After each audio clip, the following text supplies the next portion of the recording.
Et avant de débuter la vidéo, sachez que nous serons à la Manga Nîmes les 9 et 10 avril prochains. Donc si tu es de Nîmes, Montpellier ou Avignon, viens nous voir. D'autant qu'on va organiser un quiz Dragon Ball géant où tu pourras remporter des lots, mais aussi une animation sur scène où tu pourras t'essayer au doublage avec tes comédiens préférés. On compte sur toi. Yo tout le monde, bienvenue sur la chaîne de Léo et Max. Aujourd'hui on va parler de One Piece, le film Red qui débarquera au mois d'août, normalement. Ouais. Normalement, Ouais. au Japon. Normalement. Je dis normalement pourquoi? Parce que vous n'êtes pas sans savoir que pour ce qui est du film Dragon Ball Super, qui devait débarquer au mois d'avril, report annoncé par Toei Animation suite au piratage de leur site internet. Donc ça, vous avez une vidéo qui est sortie sur DB Times, là, juste ici. Aujourd'hui, on va vous parler des nouvelles annonces concernant le film One Piece. Donc il y a les character design, et il y a également le personnage féminin qui était en affiche, vous savez, cette affiche de profil là où on ne discernait pas clairement le personnage, qui vient d'être dévoilé. Donc on l'a cette fois en couleur et de face. Ouais, en couleur et de face, dont la teinte semble se baser sur du rose, puisque elle sera bicolore. Hein. On a un côté blanc, un côté rouge, et c'est vrai que le mélange des deux est plutôt tendance à donner du rose. C'est un peu le beau mélange. Son manteau, son manteau a combien? 4 manches, je sais pas. Je crois que tu allais dire son manteau à 4 milliennes. Ouais, je sais pas. Non, mais on a l'impression qu'il n'y a que des manches, mais pas du tout en fait. Hein. C'est simplement qu'elle a des manches qui sont trop longues pour ses bras, et puis on a le côté ici qui... manteau trop large.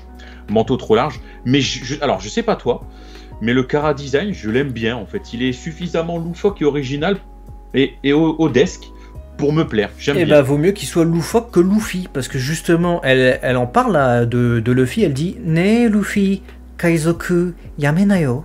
Donc dis Luffy, est-ce que t'arrêterais pas d'être pirate? Donc c'est la merde.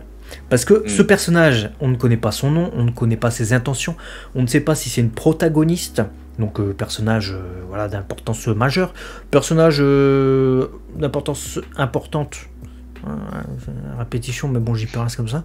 C'est le français. Ça, c'est à peu près sûr. Mais est-ce que ce sera une méchante, une antagoniste, si vous préférez? On sait pas. Et One Piece film Red, du coup, il y a aussi un autre problème.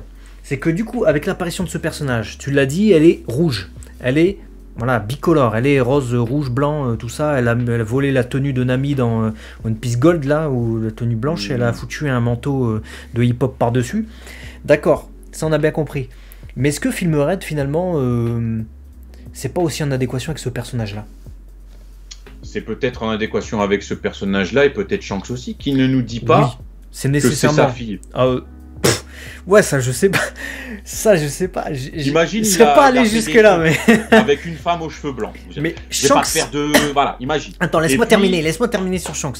Shanks, je veux d'abord vous dire qu'il est lié à ce film. Parce qu'il y a des gens qui disaient au tout début, ouais, non, rien à voir avec Shanks, lol. Tu dis c'est pas Shanks et tout. Là maintenant, en plus, on a une meuf rouge. Il y en a, ils vont se glosser, ils vont se dire, non, le film, il a rien à voir avec Shanks. C'est la meuf rouge. Alors déjà, le logo Red, il a la cicatrice. Et sur le trailer, le teaser en fait, du film Red, t'as Shanks à la fin du teaser. Pourquoi t'aurais Shanks s'il est pas là, le gars, tu vois. Voilà, ça c'était important de le préciser avant de partir sur cette demoiselle. Sur cette demoiselle. Ouais, du coup, je sais pas, en ayant vu cette proposition en couleur comme ça, je me suis dit, et si en fait, voilà, Shanks avait fait des trucs avec une femme aux cheveux blancs, et qu'en fait, elle a cette particularité d'être du coup bicolore, cet enfant qui serait du coup la fille de Shanks et une autre femme. Et du coup, c'est pour ça qu'on aurait One Piece film Red, parce que c'est à la fois certes Shanks, mais ce serait la fille de Shanks que Luffy pourrait être amené à rencontrer. Et pour une raison X ou Y, peut-être qu'elle elle est pour la paix, elle veut pas que Luffy continue et se mette en danger. Je sais pas quoi, c'est pour ça que je dis, tu veux pas arrêter d'être pirate? J'en sais rien, je sais pas. Ça, je sais pas. Mais c'est suffisamment important pour que ce soit quand même en gros titre sur cette affiche. Donc c'est quand même, ça doit être un truc redondant, voilà. Mais voilà, je sais pas. Ça sort comme ça, parce que je vois pas sinon le rapport entre One Piece Film Red, ce dé qui est griffé comme la cicatrice de Shanks, et en devanture on a ce personnage là. Si c'est pas un perso qui a un lien direct avec Shanks, et du coup tu te dis bah je comprends, c'est la fille de Shanks, Donc forcément, c'est le film One Piece film Red, parce que c'est la famille rouge en fait. Le père, la fille, ils ont tous du rouge. Voilà. Ah, là, elle fait plus partie de la famille de Todoro Kishoto que de Shanks a priori. Ouais, c'est vrai, mais je sais pas. C'est une piste comme ça que je balance, on verra. Pour moi, le film sera en 2 parties. Il y aura la partie musicale, et je pense qu'effectivement, bon, ça a été annoncé, il me semble que c'était une chanteuse ou un dos comme ça. Elle a des sortes de bigoudis sur les oreilles. Très probablement un casque, comme on le voyait notamment sur les premiers visuels. C'est le logo VLC. Peut-être. Je vois pas quoi ça ressemble ce logo, mais ok. Mais si, le truc orange là, les travaux plots là. Ah ouais, les plots de travaux, ouais, ok. Je me dis que peut-être il y a une fête et tout, ils sont dans une ambiance positive, etc. Et ensuite, on voit d'autres character design qui viennent tout juste d'être révélés, justement. Et peut-être que on passe en mode bagarre, j'ai bagarre, le combat. Et peut-être qu'à ce moment-là, elle dit Luffy, non, on fait pas la bagarre et tout. Non, Luffy. Parce que c'est bizarre aussi, hein. Né Luffy. C'est-à-dire qu'elle emploie pas de suffixe. C'est pas Luffy-san, Luffy-kun, Luffy machin. Elle est proche de Luffy. Elle emploie pas de suffixe en japonais. C'est très important d'employer des suffixes. Surtout avec les gens que tu connais pas depuis longtemps, quoi.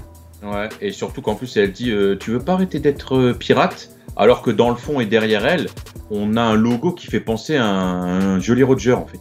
Donc c'est un peu, je sais pas si c'est juste un logo stylé ou si c'est une prétendante au titre de Seigneur des Pirates, et du coup elle lui dit tu veux pas arrêter d'être parce que tu me fais de l'ombre en fait. Je sais pas, je sais rien. Bon, surtout que justement on va venir sur les character design, qui ont été dévoilés pour le film, réalisés par Eiichiro Oda. C'est important pour être signalé. On voit donc Luffy en tenue de combat finalement, Sentofuku, vu qu'ils ont tous été nommés Sento. La bagarre. Et tu le vois avec donc un manteau, voilà, posé sur les épaules, un chapeau de pirate, le truc et tout, 100% pirate. On abandonne les conneries de musique et tout, les trucs de discothèque. Là, on est sur un Luffy roi des pirates. Voilà. Dans l'ambiance, quoi. Dans l'ambiance, c'est ça. Et d'ailleurs, je sais par avance qu'on aura droit à des figurines. Parce que j'y pense, j'y pense en même temps. Et je me dis, elles vont quand même être stylées parce que je l'aime bien ce Luffy comme ça, en chef de meute, quoi. Tu vois, avec de la crasse comme ça sur le pantalon. C'est bien. C'est inspirant. Pas sûr que ce soit de la crasse, je pense que c'est des motifs, mais après, si tu veux de la crasse, écoute. Après, si tu veux pas de la crasse, mais de la classe, t'as Zoro. Qui vient avec à peu près 4 kilos d'or répartis entre les boutons, les chaînes, tout. Voilà. Alors Zoro, il s'est fait un style mix quand même. T'as l'impression qu'il va un truc d'équitation sur la partie inférieure. Partie supérieure, par contre, il y a un rendez-vous avec Louis XVI. Je sais pas ce qu'il fait. Voilà, c'est... Ouais, ok. Voilà, Sanji, il a voulu suivre Zoro, sauf qu'il s'est perdu dans le mousquetaire entre deux. Ouais, il était chez les escrimeurs, lui il est rentré dans un autre manga, il est rentré dans Lady Oscar en fait, le gars. Ouais, c'est ça. Encore que concrètement il est entré, je pense que ça lui aurait plu, mais il s'est retrouvé dans l'œuvre, quoi. Voilà. Ouais. Usopp, bah écoute, Usopp lâche le look à la Kiss. Pour nous proposer quelque chose d'original. Moi, ce qui me fait délirer surtout, c'est ce chapeau en forme de gueule de grenouille. Je sais pas si t'as remarqué, frère, mais c'est Grenouille. Je croyais que c'était un poulpe, effectivement. C'est une tirelire grenouille. C'est Casimir. Ah ouais, mais le gars, il a dépecé Casimir, il l'a foutu sur sa tête, en fait. Avec son petit bouc et tout, beau gosse. Non, franchement, j'aime bien. Ouais, pourquoi pas. J'aime plutôt bien. Ensuite, Nami. Bon, bah, Nami, belle gosse. Bah, c'est toujours la plus belle, hein, Nami. Ah là là là là. Ouais. Barésie, mariage. À un moment donné, Nami, mariage. Bah, mariage, je sais pas, mais en tout cas, elle est bien assortie à Luffy. Je trouve qu'elle fait très pirate. Et ce chapeau, j'ai l'impression de voir un chapeau à la française. Tu sais, les marins français des années... Napoléonien, presque même. Ouais, c'est ça. Chapeau de marin sous Napoléon, on va savoir. Très beau look. J'attends du coup beaucoup les couleurs, tu vois. Les couleurs peuvent soit améliorer ou rendre encore mieux les character design qu'on voit là, soit les downgrade en fait, faire un truc qui fait que c'est dégueulasse. Ouais, là, je pense que ça va le faire. Il va peut-être jouer sur du noir et une autre couleur, peut-être noir et rouge, va savoir, je sais pas. En tout cas, on passe à Chopper. Alors Chopper, ce qui me fait délirer avec lui, mais vous le noterez, c'est qu'à chaque fois, dans tous les films, on lui met 50 000 accessoires qu'il n'est pas censé porter à la base. Non, non. Des lunettes, un chapeau sur les lunettes, des chaînes sur le chapeau, sur les lunettes. Il est suréquipé, le gars. Un sabre, mais il est toujours suréquipé. Mais du coup, lui, tu vas pouvoir vendre une petite figurine de Chopper tranquille. Parce que tu parlais de ça tout à l'heure. Chapeau de Pika, apparemment, j'ai l'impression. Ouais, bon, une plus qu'une, je pense même. Mais bon, super sympa. On passe à Robin. Alors, Robin, c'est moitié pirate, moitié délinquante de la street, moitié chevalier. Elle a tout fait. Elle fait bohème hein, avec le petit foulard sur la tête et tout. T'as l'impression qu'elle va te lire l'avenir dans les mains et tout ça. Et finalement, d'un autre côté, elle est chevalière et elle porte une épée aussi. Elle fait tout. Voilà. C'est le tout en un, c'est ça. C'est le concept du tout en un. Là, faut qu'on parle, par contre. Elle est sympa, écoute. Faut qu'on parle. Francky, qu'est-ce que t'as fait, mon ami? Alors, Francky, c'est une horreur, ce gars. Hein. J'ai envie de dire... Bon, la plupart de ces coups de cheveux Nouveau Monde, dites-nous ce que vous en pensez, mais je trouve que c'est des horreurs. Capillairement, Francky, il s'est perdu. Après, c'est une coupe de cheveux, et depuis qu'il est allé à Punk Hazard, le gars, il s'est perdu capillairement. Il n'y a plus rien à faire. Il n'y a plus rien à faire. Là, il y a des stalagmites, parce qu'elle monte, qui lui sortent du crâne, ou des stalactites qu'on lui a plantées, c'est toi qui choisis. Il s'est cru à Tchernobyl, il nous a mis un truc pour respirer. Qu'est-ce que t'as fait? Il a une encre dans le dos. Non, Francky, il est particulier. Bon, après, le look risque d'être sympa. Là, par contre, tu parlais de produits dérivés, j'ai hâte de voir. Ah ouais. Parce que... T'imagines une pop de 30 cm de ce bazar-là? Une Funko Pop?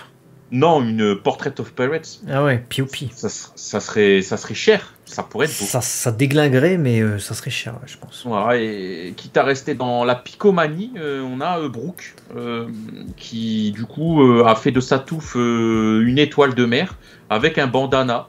C'est un oursin, le gars. Le gars, c'est devenu un oursin. À mon avis, il a fusionné avec des coraux au fond de la mer et il est resté collé. Et il ressemble à ça maintenant. Ouais. Look qui me fait délirer. Spécial, mais pareil, on est sur un mélange de genres là. C'est pas son look que je préfère. Hein. Mais là, il fait très mort-vivant pour le coup. Parce que si il a une tenue plutôt pâle ou noire ou un truc comme ça, tu vois, soit blanc, soit noir, ça peut être vraiment sympa en adéquation avec l'ambiance mort-vivant du perso, quoi. Plutôt pâle. Vasarely. Et allez. Après ces conneries, on termine sur Jimbe qui, rappelez-vous-en, avait un look à la Elvis Presley. Bah là, il a croisé son look Elvis Presley avec une tresse.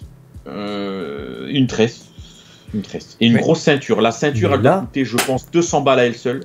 Mais bah oui, déjà, il faut savoir qu'il faut à peu près 10 mètres de ceinture. Voilà. Il faut 10 mètres de cuir. Mais il faut des bouts, franchement, de tous ces looks qu'on a vus alternatifs, c'est celui que je préfère. Parce que clairement, là, pour une fois, Jimbe ressemble à un pirate. Parce que d'habitude, le gars, il ressemble et en kimono, il ressemble à un poisson géant, mais au Japon, quoi, qui a mis un kimono, tu vois. Là, il ressemble à un pirate. Ouais, là, c'est un pirate. Avec les guettas et tout. Pas David. Hein. Non. C'est un autre. Voilà. Bah écoutez, vous avez du coup toutes les informations sur ces nouveaux looks. Dites-nous dans les commentaires lequel vous préférez. Ouais. Très clairement, parmi les 10. Et dites-nous aussi toutes vos pistes, toutes les théories sur qui peut être cette jeune femme-là. Cette moitié rouge, moitié blanc, qui connaît un peu trop le fils selon sa familiarité. Lâchez toutes vos théories. On sera là pour les lire et on sera très attentif à ça. Ouais, date de sortie du coup du film, hein, je rappelle que ce sera le 6, c'est ça, le 6 août, le 6 août 2022. Précommande des tickets au Japon dès le 15 avril, hein, donc ça sera d'ici très peu de temps. Lequel t'as préféré des Cara Design? Lequel j'ai préféré j'adore la Nami. J'adore Nami et Luffy en fait. Les deux, c'est truc, mais Nami, je pense. Elle est trop belle, Nami, comme ça, c'est une femme pirate. On dirait la reine du bateau, en fait. J'adore.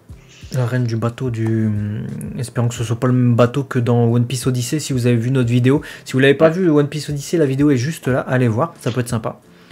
Moi, clairement, c'est Nami, numéro 1. Voilà. Numéro 2, je mets peut-être pareil, Luffy.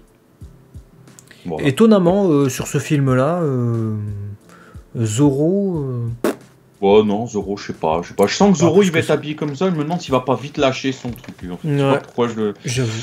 je le sens un petit peu comme ça. Bon, Voilà, dites-nous, bah, écoutez, vous, vos chara-design préférés Voilà. dans les commentaires. Nous, on se retrouve très vite sur la chaîne de... Léo et Max, et abonnez-vous surtout les copains. Mais À oui. très vite. Ciao. À la prochaine.